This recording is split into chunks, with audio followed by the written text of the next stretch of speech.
Prime time के sponsor हैं स्वागत, अदरक, लहसुन और मसाले, 100% प्योर एंड हाइजीनिक। आदाब, मैं मोहम्मद अमजद अली, प्राइम टाइम में आपका खैर मकदम है। नाज़रीन इकराम, जैसे कि आप जानते ही हैं, वक्फ बोर्ड और उससे मुंसलिक जो जायदादें हैं तकरीबन तनाज़े का शिकार होती आ रही हैं।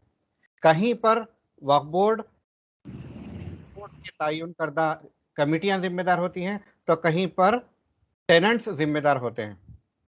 ऐसा ही एक ताज़ा तरीन वाक़या हैदराबाद के चादरघाट के करीब वाक़ आज़मपुरा इलाके में जो मशहूर मस्जिद है, सहीफ़ा मस्जिद, जिसका असल नाम है मस्जिद बाग मुस्लिम जंग।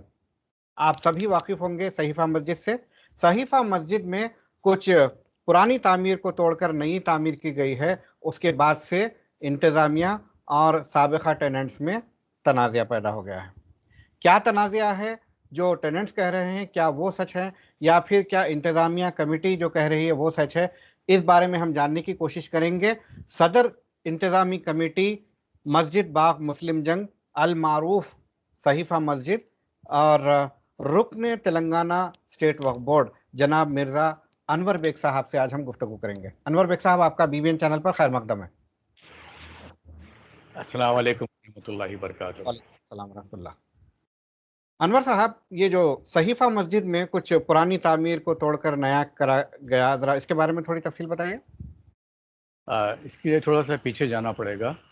तो सबसे पहले तो मैं शुरू करता हूँ अल्लाह के नाम से, बिस्मिल्लाहिर्रहमानिर्रहीम।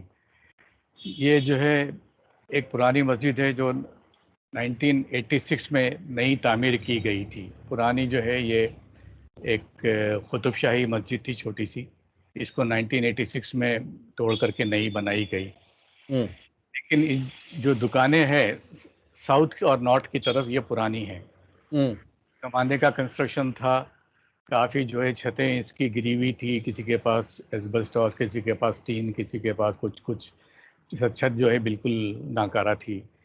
तो ये सोचते हुए जो है हम लोगों ने और किराएदारों ने ये तस्वीर किया कि भाई चलो इसको तोड़ के नई मस्जिद को एक्सटेंशन किया जाए और दुकानें भी बनाई जाएं, और दुकानें जब बनेंगी तो फिर उनको वापस जो किराएदार हैं उनको देंगे। इसके लिए छोटा सा उनसे एग्रीमेंट भी हुआ, किराया भी उस वक्त फिक्स हुआ, उसके बाद वो तोड़ी गई। ये है, बिल्कुल सही बात है। इसके बाद जो है मस्जिद जैसे बनना शुरू हुई, एक 4 महीने के बाद पहला लॉकडाउन आ गया और इसमें काफ़ी काम जो है रोकना पड़ा। पूरे लेबर चले गए थे, कोई काम उस वक्त कई महीनों तक नहीं हुआ। फिर उसमें जो है लॉकडाउन ख़त्म हुआ, कुछ काम शुरू हुआ, फिर लॉकडाउन हुआ। ऐसा कुछ चलते चलते जहाँ के अब जो अप्रैल 2021 में ये जो है तामीर कंप्लीट हुई मस्जिद की पूरी और ये शॉप्स की। और जैसे ही अप्रैल में ये तामीर कंप्लीट हुई, हमारी मैनेजिंग कमेटी ने साबिक़ा किराएदारों को एक एग्रीमेंट बना के दिए, लीज डीड, और ये बोले कि भाई आप लोग देख लें, इसको अप्रूव करें। ये लीज डीड मेरे ये एक आपके सामने है। तो ये काफ़ी 3-4 पेपर्स की है ये। तो ये उनको हम बताए कि भाई आप इसको जो है अप्रूव कर दें, अगर कुछ रद्द-बदल है तो भी कर लेंगे। तो 4 महीने तक, ये आज तक भी जो है, ये जो है अगस्त की 24-25 तारीख तक भी ये लोग जो है हमारे से रुजू नहीं हुए, कोई काम आगे बढ़ने नहीं दिए। तो बहरहाल जो है उसके बाद हम लोग सलाह मशवरा करिए वक्फ बोर्ड में वकीलों से, तो बोले कि भाई ठीक है, उनको एक रिमाइंडर कम नोटिस दे दी जाए कि भाई आपका ये तैयार है वक्फ बोर्ड, ये जो किराएनामा है, और 8 दिन में आके इसको जो है आप साइन करें और अपनी मर्जी ले लें। ये वो लेटर इनको भिजाया गया था पूरा। कॉपी है हमारे पास। तो एक कॉपी मुझे भेज दीजिए। मैं आपको जो व्हाट्सअप कर दूंगा इंशाल्लाह। ठीक जी। तो ये जो है 8 दिन गुजर गए, 2 हफ्ते भी हो गए आज पूरे, लेकिन सिवाय उसमें से एक किराएदार के और कोई भी रुजू नहीं हुआ। वो अपना लाके सारा कुछ डिटेल्स दे दिए, बोले आप किरायानामा बना दीजिए, और वो अंडर प्रोसेस है, उनका किरायानामा बन रहा है। इंशाल्लाह जैसे रेडी होगा वो बदली उनको रजिस्टर करके दे दी जाएगी। और दूसरे आज तक हमारे पास आए नहीं, रुजू हुए नहीं। छोटी सी बात है, हम तो चाह रहे थे कि अप्रैल से इनको हैंड ओवर करना, लेकिन ये जो है कुछ आगे बढ़ के ये इसमें कोई पेशरफ किए नहीं ये लोग। तो हमारे मोअज़्ज़िज़ किराएदार जितने भी हैं सब बड़े अच्छे लोग हैं और जो है समझदार हैं। और फिर पता नहीं क्यों वो लोग जो है ऐसा जो है कल जो वाक़या हुआ जाके कोर्ट से वो लोग जो है स्टेटस को लाए हैं। और ठीक है, 20 हम्म, तारीख तक का टाइम है, देखा जाएगा। हम वकीलों से मशवरा कर रहे हैं कि क्या जी। करना है। जब मलगियम को खाली करवाया गया था तज़ीन नौ के लिए, जी, तो ये प्रॉमिस किया गया था कि आप जहाँ थे वहीं पे आपको मलगी दी जाएगी, और फिर बिल्कुल, उसके बाद आपकी जानिब से ऑफर भी किया गया। बिल्कुल, वही मलगी वजह ऑफ। वजह क्या है वो उसको कंप्लीट नहीं करने की, साबिका टेनेंट्स की वजह से? लीज डीड जो आपने तैयार की है, जी, और आपने बताया कि आपने भेजा भी है साबिका किराएदारों को, जी तो हाँ। वो उसको कबूल ना करने की क्या वजह है उनकी जानिब से? ये तो आप उन्हीं से पूछिए ना। उसमें से एक क्लॉज़ बता रहे थे कि उसमें जो है उनको जो है समझ में नहीं आ रहा, वो चाहते हैं कि उसको रिमूव कर दिया जाए। तो मैं उसमें जो क्या साहब क्लॉज? थे कि वही था कि 11 महीने के बाद मलगी खाली कर देना बोल के। तो फिर जी। ठीक है, मैं उस पर राज़ी हो गया। वो जो साहब मेरे पास आए थे, एक मोअज़्ज़िज़ हम्म, किराएदार, तो उन्होंने बताया कि भाई ये आप उसको निकाल दीजिए। तो बोला ठीक है, अच्छी बात है, आप जो बोल रहे हैं मैं इत्तेफाक किया, मैं उसको निकाल दिया उसमें से। उसकी जगह हम्म, उन्होंने बोला ऐसा करिए, आप दोनों की रजामंदी से आपस की उसको 11 महीने और एक्सटेंड कर दिया जाए 10% इंक्रीज के साथ। मतलब बहुत अच्छा। अच्छा है। जी, तो दोनों राजी हो गए। मैं वो कर भी हम्म, दिया हूँ। अब उनकी तरफ से कुछ ताख़ीर है, कुछ और इन्फॉर्मेशन देना है, जैसे वो देंगे वो मुझे, मैं उनकी साइन ले लूँगा और उनकी हैंड ओवर कर दूंगा बल्कि। ये है। और अभी वो लोग क्यों नहीं आए ये मैं नहीं बोल सकता, ये तो वही बताएंगे क्यों नहीं आएंगे अभी तक। हम तो बिल्कुल ही जो है तकरीबन उनको दिए थे 4 अप्रैल को, ये दिए थे किरायानामा बना के रिलीज डीट। 4 अप्रैल से आज जो है 10 जी। तारीख को सितंबर की। इसमें 2 हफ्ते भी गुजर गए नोटिस देने के बाद। 24 तारीख को अगस्त की ये नोटिस हम दिए थे कि आओ आप लोग 1 हफ्ते में कर लीजिए, वरना हम फिर दूसरों को देंगे हम ऐसे। तो वो जो है कोर्ट को गए, कल जो है स्टेटस को लेके आए। क्या जरूरत थी जब आप ऑफर कर रहे हैं और आपने जो क्लॉज निकालो बोल के जो है डिमांड किया गया था वो निकाल भी दिया आपने, तो फिर बिल्कुल, उन्हें कोर्ट को जाने की क्यों जरूरत पड़ी? ये तो मैं नहीं भूल सकता, ये तो आप उन्हीं से पूछना पड़ेगा भाई आप लोग क्यों गए कोर्ट। ये तो मैं वो ये वो बता वो बता रहे हैं कि आपने उन्हें मलगी देने से मना कर दिया। वो आप ये कह रहे हैं कि दूसरे वाले आपसे ज्यादा किराया देने तैयार है, मैं उन्हें दे दूंगा, वो ऐसा कह रहे देखिए, हैं। अगर ये नहीं लेते हैं तो फिर वो हम्म। तो करना ही पड़ेगा, दूसरों को तो देना, खाली तो रख नहीं सकते। जी, हाँ। क्योंकि मजदूर को आमदनी भी तो होना है। अब इनका बिल्कुल। किराया पहले 300-400 रुपये महीना देते थे सब लोग, जो हम्म। कि वो भी काफ़ी महीनों के बाद आता था किराया, काफ़ी महीने नहीं देते थे। बहरहाल वो बाद में जो है अब वो बात हुई कि 3,500 रुपये किराया फिक्स हुआ है। और एज पर दी वक्फ लॉस जो है उसके हिसाब से मिनिमम 3 महीने का रेंट जो है डिपॉजिट लेना है। तो वो उसमें डाला गया है। और जो एक साहब मेरे पास आए हैं वो चेक भी दे दिए हैं, 10,500 का डिपॉजिट अपना वो। तो बहरहाल जो है अब वो लोग क्यों नहीं कर रहे हैं ये तो मुझे नहीं पता। जी। ये जो जुमला मलगियां हैं जो नई बनाई हैं कितने हैं? जुमला इस वक्त जो है 8 मल गया है। 8 मलगियां हैं। उसमें से कितने जो है पुराने टेनेंट्स ले चुके हैं ऑलरेडी? अभी तो एक साहब अप्रोच हुए हैं सिर्फ, अच्छा। बस। जिन्होंने अपना बाकी बयाना भी दे दिया है। क्या आपने, जी हाँ बिल्कुल, एडवांस दिए है, वो जो डिपॉजिट दिए हैं ठीक। और अपना आधार कार्ड की कॉपी, पैन कार्ड की कॉपी, और जी वो दिए हैं। तो इंशाल्लाह उनको ठीक। जैसे और उनके दुकान का नाम वगैरह में वो तो डालना है अब उसमें। ये मामला बड़ा संगीन है, क्योंकि वो कह रहे हैं कि जो नहीं दे रहे हैं, और आप ये कह रहे हैं कि किराया ज़्यादा आता है दूसरी जगह से, और आप कह रहे हैं कि हमने तो कि उसमें आपने 3,500 रुपये किराया लिख दिया है। इसमें कोई लिख देने के बाद और उस पर साइन अगर हो जाती है तो कोई तनाज़े की बात ही नहीं है। यहाँ पे एक बात मैं आपसे और करना चाहूँगा। ये जी। तोड़ने से पहले, डिमोलिशन करने से पहले ये लोग एक एग्रीमेंट बना के लाए थे, मोजिस किराएदार हमारे। हम्म। तो जो है इसमें ख़ास तौर से लिखा गया था 3,500, उसको हम्म। हमने भी कमेटी वालों ने भी साइन किया और उसको ठीक। अप्रूव किए।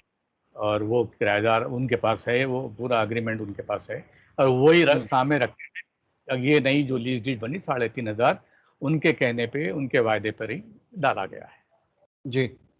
अच्छा, ये भी जो है इल्ज़ाम है कि मस्जिद की इंतज़ामी कमेटी में कुछ क्रिमिनल बैकग्राउंड से ताल्लुक़ रखने वाले लोग मेंबर्स हैं? देखिए, इन्होंने नाम नहीं बताया अभी किसी का। हुँ, अगर ये नाम बताते हैं तो हमें पता चलेगा कि कौन है। ऐसा हुँ, तो हमें कोई लगता नहीं कि कोई है इसमें। जब तक जी, हमें नाम नहीं बताएँगे ये लोग आके आके कि प्रूफ़ नहीं देंगे कि भई ये साहब हैं, ये साहब हैं, तो उसमें तो मैं कुछ नहीं बोल सकता ना।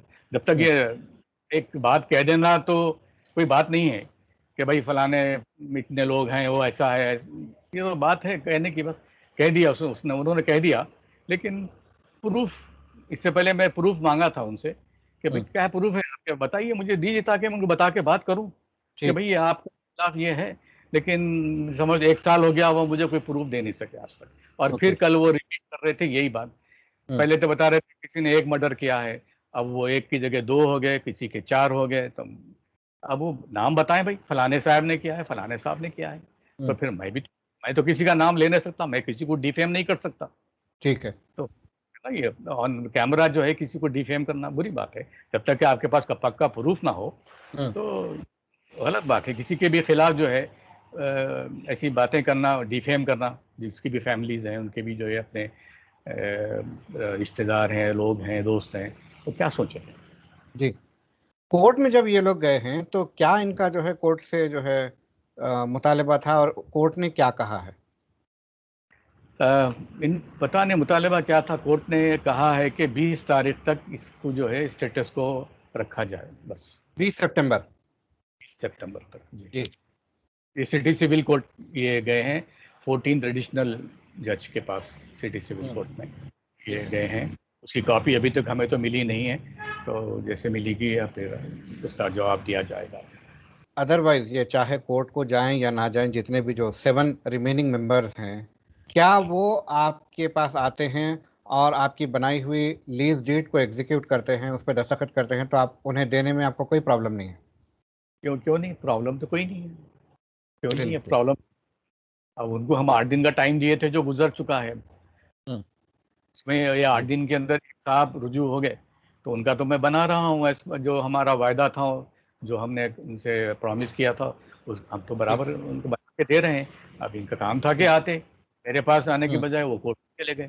तो उसके लिए मैं ज़िम्मेदार तो नहीं हूँ, या बिल्कुल, कमिटी ज़िम्मेदार नहीं है इसकी। बिल्कुल। हम तरफ आपने से ये हमने तो कोशिश की कि भई इनको जी, दिया जाए, ये हमेशा ये भागते रहे, पता नहीं ठीक है, क्यों? ठीक है। और एज़ पर आपने दी जो वक़्फ। लिया है, जी? आप कुछ फरमा रहे थे? नहीं, as per the Waqf law ये भी है कि 3 महीने का डिपॉज़िट लिया जाए मिनिमम मिनिमम। तो मैंने मिनिमम मिनिमम ही 3 महीने ही फ़िक्स किया, जो कि ठीक, साढ़े 10,000 रुपए होते हैं। ठीक है। कोई ज़्यादा है हुँ, नहीं। जैसे अगर किराया ज़्यादा हो तो 6 महीने भी है, 8 महीने भी है, अलग-अलग मुख्तलिफ़ है तो लॉ के ये हिसाब। कमर्शियल प्रॉपर्टीज़ में, रेज़िडेंशियल प्रॉपर्टीज़ में यकसानियत है डिपॉज़िट की? बिल्कुल, बिल्कुल, बिल्कुल अच्छा। डिपॉज़िट जो है लेना चाहिए। आमतौर पे होता ये है कि रेज़िडेंशियल प्रॉपर्टीज़ में 3 महीने का लिया जाता है और कमर्शियल में तो बहुत ज़्यादा होता है। हाँ, कमर्शियल में तो अब वक्फ बोर्ड जो है, अब जैसे उनकी प्रॉपर्टीज़ इससे हट के जो हैदराबाद में है, जी, तो वहाँ तो नॉन रिफंडेबल डिपॉज़िट भी ले रहे हैं वक्फ बोर्ड वाले, काफ़ी काफ़ी। हाँ, तो जी हाँ, अच्छा, तो इसके तो जी, हमने तो ऐसा नहीं किया, हम तो सिर्फ़ जो मिनिमम जो लॉ में है, जो ठीक है। वक्फ एक्ट में है, आपने वही। जी, जी फरमाइए। नहीं, बस जितना वक्फ एक्ट में हम वक्फ एक्ट के हिसाब से हम चल रहे हैं, क्योंकि मैं बीइंग वक्फ बोर्ड मेंबर, मेरी ज़िम्मेदारी ज़्यादा बढ़ जाती है इस वक़्त कि मैं वक्फ ठीक है, लॉज़ को फ़ॉलो करूँ। एक मैं बिल्कुल, मिसाल बनूँ, ताकि भई बिल्कुल, लोग बोले कि भाई आप वक्फ बोर्ड में होते हुए आप कानून की खिलाफ वर्जी कैसे कर रहे हैं, वक्फ एक्ट की खिलाफ वर्जी कैसे कर रहे हैं? ये होना नहीं ठीक, चाहिए। मैं ठीक, उसको चाह रहा हूँ कि जो भी है वक्फ लॉ के हिसाब से काम चले।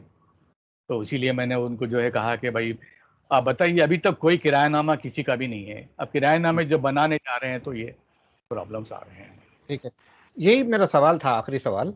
ये जो लीज़ डीड आपने बनाई है, क्या तमाम वक़्फ़ प्रॉपर्टीज़ में जो रेंट के लिए दी जाती है, वो लीज़ डीड साइन की जाती है या जैसा कि आपने बताया कि किराएनामे होते ही नहीं हैं? नहीं, नहीं, किरायानामे साइन किए जाते हैं, लाइक लीज़ और रजिस्टर भी होती है ये। ठीक है, ठीक। तो अब ये जो लीज़ डीड बनाई है, ये पहले से ही चलती आ रही चीज़ है, इसमें कोई जी नई हाँ, ये बात नहीं है। प्रोफ़ार्मा है, हाँ, उसको हम लेके आगे बढ़े हैं, और इसमें कुछ छोटा बहुत रद्दो-बदल इधर-उधर होता है, बस और कुछ नहीं। मेरे जैसे ख़्याल से कि किराए में जो इज़ाफ़ा है वो नया है। नहीं वो तो रेगुलर है, इसमें यह है कि सबलेट नहीं कर सकते।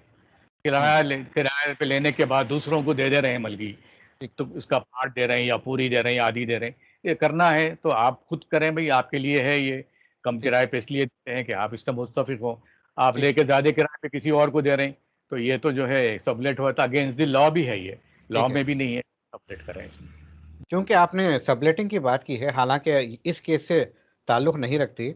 बहुत सारी जो मदीना बिल्डिंग नबी खाने में जो वक्फ जायदादें हैं वो सबलेट की हुई, उस पर एक्शन क्यों नहीं ले रहा है वक्फ बोर्ड? इसका जो है कुछ कार्रवाई शुरू किए हैं लोग, ट्रिब्यूनल में केसेस वगैरह डाले हैं, और जो है इंशाल्लाह मैं भी इसमें देखूंगा। मीटिंग है हमारी 13 तारीख को, इंशाल्लाह ये सवाल मैं वहाँ ज़रूर उठाऊंगा, और क्या हो रहा है उसके बाद मैं आपको फिर बताऊंगा कहाँ तक इसकी हमसे बात कार्रवाई करने का बेहद शुक्रिया। बहुत बहुत शुक्रिया, जज़ाकल्लाह खैर। आखिर में मैं दुआ करता हूँ अल्लाह ताला से कि या अल्लाह इस मसले को बखूबी की तरह बखूबी हल कर दे, हम सबको इस जो भी है अजर और अता फरमाए। आमीन। अल्लाह हाफिज़। अल्लाह हाफिज़। तो नाज़रीन, ये थे जनाब अनवर बेग साहब, मिर्ज़ा अनवर बेग साहब, जो मैनेजिंग कमेटी के सदर हैं सहीफ़ा मस्जिद आज़मपुरे की, और ये रुकने तेलंगाना वक्फ बोर्ड भी हैं।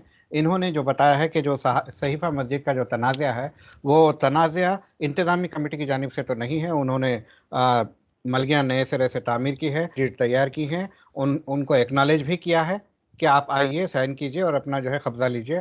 अब यही नहीं लेते हैं और इसके बजाय कोर्ट को जाते हैं। पता नहीं ऐसा ये क्यों कर रहे हैं, ऐसा नहीं होना चाहिए। वरना ऐसी क़ल्ब शहर जगह पे इस ज़माने में प्रॉपर्टी को रेंट पे लेना या ओन करना बहुत मुश्किल है। बहरहाल देखते हैं ये तनाज़ा किस आसानी से हल हो जाता है और किसी का भी नुकसान ना हो, हर कोई फ़ायदे में रहे। इसी का यही तो मंशा है वक्फ बोर्ड का। अब देखते हैं आगे क्या होता है। हमें इजाज़त दीजिए। शब बख़ैर।